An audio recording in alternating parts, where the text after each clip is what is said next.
Councillor Clifton. Thank you very much, Mr. Chairman. Rutland has had a long and distinguished history fighting off plans to abolish her. Reviews and proposals taking up more than a decade, from the 1940s to the 1960s. But it was not until 1974 that Rutland was absorbed into Leicestershire, stripped, as many saw it, of her dignity and status as a county, but still at least geographically intact as a local government unit, proud district council. Rutland came back as a Tier 1 unitary authority, today's Rutland County Council, 23 years later, because this is what the people here wanted. 28 years on, I don't think this has changed, because local self-government has been a success for Rutland. We now have a set of proposals before us, which seem to me to be unsatisfactory. We have never been given the option to say, we are quite happy with Rutland as it is, thank you very much.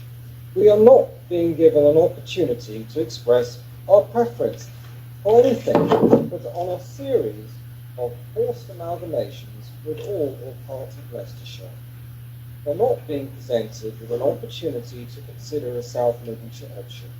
However that came about, whether the rules were effectively managed in advance by the Labour Party in London, the leadership of this or that council failed to collaborate sufficiently. It seems to me that when South Lincolnshire, including obviously the district of South Hesteven and the town of Stamford, are not included in discussion for a forced merger by Rutland County Council, then something has gone wrong. On the vital matter of Rutland's ceremonial status, at risk, I am cautiously pleased to say that having presented what is believed to be the biggest pen and ink signature petition to Parliament this century, gathering over 7,000 signatures, finding in just 6 weeks across our county, I was knocking on doors myself asking for signatures. Our Member of Parliament, Alicia Combs, has now laid an amendment to the English Devolution and Community Empowerment Bill being debated on Monday in the House of Commons. The amendment would protect our ceremonial county status regardless of the outcome of LGR. Whatever council Rutland is forced into, these changes will be seismic.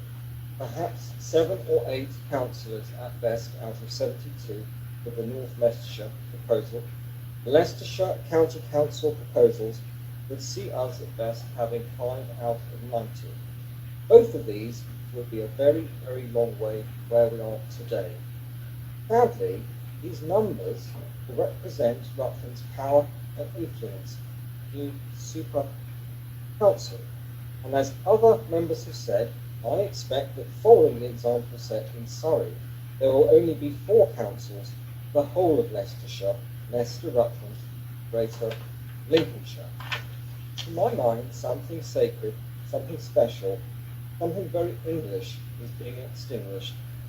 But my final word goes to the people of Rutland, on whom has been imposed a constant merry-go-round local government reform in the past 80 years. Miletus passes, but do not quite forget. We are the people of Rutland, but never have spoken yet. Thank you, Councillor Clifton. Councillor Karen Payne. Thank you, Chair. I haven't got a poem for you tonight, I'm afraid. So I'm a bit of a quandary here. Having worked with Councillor Corby on the financial evaluation of the 2 proposals we had available to us, as Councillor Corby has already stated, there is a wide disparity in the quality of the proposals we evaluated, one being far more comprehensive than the 2 others. And I'm really pleased this will aid the Cabinet in their decision-making tomorrow. At a meeting last night when I updated a large parish council that the South and North Kesteven proposal had been removed, or we had been removed from their proposal, there was initially a stunned silence in the room and some heated conversation.